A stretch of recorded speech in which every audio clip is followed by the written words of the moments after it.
Muy bien, continuamos aquí en Portada y vamos a conversar ahora con el gerente del Instituto Peruano de Economía, Diego Macera, economista por supuesto el mismo, y vamos a abordar algunas de las materias económicas sobre las que se ha discurseado más que hablado hoy día en este Consejo de Ministros descentralizado en Junín, en Huancayo particularmente. Diego, ¿qué tal? Buenas noches. Hola Mario, gracias por la invitación, buenas noches. Gracias a ti por atenderla. Bien, el presidente del Consejo de Ministros ha hecho un anuncio acerca de una presunta ley para prohibir los monopolios y oligopolios en el país. Esto de acá, por supuesto, no es la primera vez que lo escuchamos. Hemos escuchado también nuevamente hoy esta idea de reducir el sueldo del presidente, de los ministros, de los congresistas. Hay una resonancia de hace 8 meses también acerca de esa oferta. Pero en fin, vayamos a esto de prohibir los monopolios y oligopolios. ¿Cómo se puede hacer eso? Falta ver qué dice la norma claramente, pero sí, claro, a primera vista es un sinsentido económico. Es la típica propuesta populista, irrealizable y divisiva. En realidad, si lo que le preocupa al ministro son prácticas competitivas, lo que hay que sancionar es el abuso de posición de dominio, ¿no? Pero eso ya está en la Constitución, ¿no? Eso ya está en el artículo 61, ¿no? Que dice que el Estado facilita y vigila la libre competencia y combate toda práctica que la limite, y el abuso de posiciones no dominantes y monopólicas. Entonces, es el abuso de posición de dominio lo que hay que combatir, ¿ya? Y si hubiera algo más, de hecho ya se aprobó en el Congreso hace un par de años y se puso en vigencia desde el año pasado la norma de control de fusiones, ¿no? Control previo de fusiones, ¿no? Ya desde fines del año pasado Indecopi está revisando las normas, las fusiones correspondientes. ¿Y a ti eso te pareció una buena idea, el control de fusiones? No me pareció una buena idea, es un estándar que tiene la OSD. ¿No? Y acá lo que hay que hacer es fortalecer institucionalmente Indecopi para que pueda cumplir con su labor. Pero ese es el mismo punto que hay que hacer con esta norma, que en realidad, como digo, no tiene mayor sentido. O sea, ¿qué se va a hacer? Se va a obligar a las empresas que tienen una buena participación de mercado a escindirse, ¿no? Muchas de ellas se han ganado pues, su posición con eficiencia y esfuerzo. ¿No?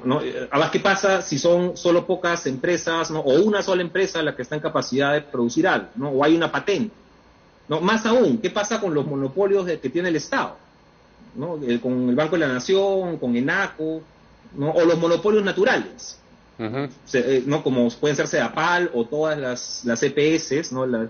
O todas las distribuidoras de energía eléctrica. Es una propuesta absolutamente irrealizable. Hay muchísimos mercados donde por escala no tiene sentido que haya muchísimas empresas. Por supuesto. Está asociada aparentemente la propuesta con esta idea de que los precios suben porque como quienes prestan el servicio u ofrecen los bienes correspondientes son pocos, ellos se ponen de acuerdo, ponen el precio y el resto del universo tiene que pagarlo. Ese es más o menos vamos a decir, razonamiento que está detrás de esta idea, ¿no? Sí, ahí hay dos puntos. El primero, es una narrativa que se ha escuchado ya antes en la región, ¿no? Es la típica que han usado en Venezuela o en Argentina para controlar precios, ¿no? Esta historia de los... Es el preámbulo al control de precios, casi. Correcto. Sí. Son los empresarios, ¿no? Acaparadores, especuladores y que en consecuencia está habiendo esta inflación. ¿No? Y por lo tanto hay que controlar precios, ¿no? Lo cual sabemos termina ocasionando escasez y mucha más inflación. Mercado negro y violencia. Correcto. Y ahora, el otro punto es que Indecopi ya se encarga de combatir estos cárteles o malas prácticas competitivas, ¿no? De hecho, hasta enero o febrero de este año habían 11 procedimientos sancionadores en curso en Indecopi y ya ha habido varias sanciones, ¿no? El cártel del cártel del oxígeno medicinal o el balón de gas. Sí. Eso ya existe. Entonces, digamos, vamos a crear lo que ya existe, por supuesto, da la sensación de que se está fundamentalmente haciendo un discurso, no planteando hacia dónde quiere ir el gobierno realmente. Bien, eso por un lado. Por otro, sí, perdón, ibas a decir algo al respecto.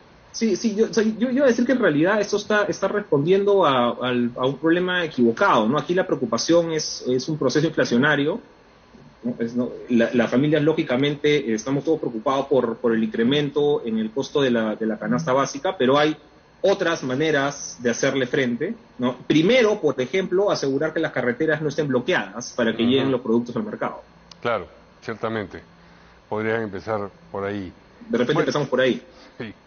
Bien, el otro asunto importante en materia económica son estas exoneraciones que se han dictado o se van a dictar próximamente, tanto del selectivo al consumo como del impuesto general a las ventas, en no solamente combustibles, sino también en productos alimenticios relacionados a la canasta básica, eventualmente también fertilizantes. Eso quiere decir, primero, que se va a dejar de percibir esos ingresos para el fisco y en consecuencia pues no se podrá hacer aquello que se pensaba hacer con ese dinero. Y segundo, que esto se va a convertir probablemente en un derecho adquirido, entre comillas. Es difícil que uno subsidie de esa manera cosas tan importantes como por ejemplo la compra de alimentos y que luego quienes han comprado los alimentos bajo esa regla estén dispuestos a que, bueno, sí, ahora vamos a pagar de nuevo el IGB o vamos a pagar de nuevo el selectivo al consumo, ¿no? Sí, como dicen, no hay pocas cosas tan permanentes como una reducción de impuestos temporal. No es muy difícil subirlo una vez que ya lo bajaste. Y además, a mí lo que me preocupa de este tipo de iniciativas es que suelen ser regresivas, ¿no? En el sentido de que benefician más a aquellas familias que quizás no lo necesitan tanto, ¿no? A un costo alto para el fisco. Entonces, si se quería, y además se crea la expectativa de una reducción de puestos de precios sí, quizá demasiado significativa para lo que de verdad va a pasar. Entonces, lo que se podría pensar más bien, se debió haber pensado, claro, uno era lo que mencionábamos antes, ¿no? De mantener las cadenas de suministros funcionando, ¿no? Dos, se podría pensar en subsidios temporales de repente más focalizados, ¿no? O sea, ya se avanzó, por ejemplo, con el PICE, ¿no? Con ese subsidio para el balón de gas, ¿no? Esa es una buena idea, de repente se podría profundizar, o incluso podría ir un poco más allá, identificar bien a las familias que están en condición de vulnerabilidad, ¿no? Y transmitir y tener un bono en efectivo adicional, ¿no? Misma idea de Yanapay, pero mucho más acotado, ¿no? A las familias que realmente lo necesitan. Obviamente este es un tema de una vez o mientras se necesite, ¿no? Pero en verdad el tema de fondo es la mejora del empleo y las condiciones de trabajo y las remuneraciones, ¿no? Y acá ya entramos con las contradicciones del gobierno, ¿no? Porque si bien esa es la solución de largo plazo, esa es la solución que queremos, al mismo tiempo están con aumentos de remuneración mínima vital, un límite incierto a la tercerización laboral, y todas estas señales negativas que da el gobierno y que previenen la única solución realmente estructural a esto, ¿no? Que es mejores ingresos para los trabajadores. Bueno, ¿y qué se hace ante una situación así? Es decir, la descripción del panorama es calamitosa, o el panorama es calamitoso una vez descrito. En algunos puntos, obviamente, creo que el Congreso tiene la palabra, ¿no? O sea, este proyecto de ley de reforma constitucional que enviaría el presidente, el titular del Consejo de Ministros, ¿no? Obviamente tendrá que analizarlo con cuidado el Congreso y ojalá descartarlo, ¿no? Y lo mismo creo con estos pedidos de cambio de modificaciones en tasas tributarias. ¿No? La idea no es que esto pueda ir, o sea, si se va a hacer un esfuerzo con plata de todos los peruanos, este esfuerzo tiene que ser temporal y bien dirigido. Sí, ahora el Congreso tampoco es una garantía cuando se trata de medidas populistas. No, yo confío en que cualquier tema de cambio constitucional eso no va a pasar. ¿No? De repente en otras quizá más vinculadas a estos reducciones temporales de impuestos va a haber más debate. ¿Y cómo ves la situación del ministro de Economía en medio de este contexto? A ver, creo que el ministro de Economía está en una posición complicada. Sí. ¿No? Él ya se ha manifestado, el ministerio se ha manifestado en contra de algunas iniciativas que igual se aprobaron. Pero no, por ejemplo, con relación a la elevación del salario mínimo vital, ¿no? No, en esa no. Dijo que el estudio, en fin, cumplía con... No, estoy parafraseando, no estoy citando textualmente, cumplía con las especificaciones técnicas o algo así, lo cual, Sí. digamos, ya da la idea de que hay una tranza política allí, ¿no?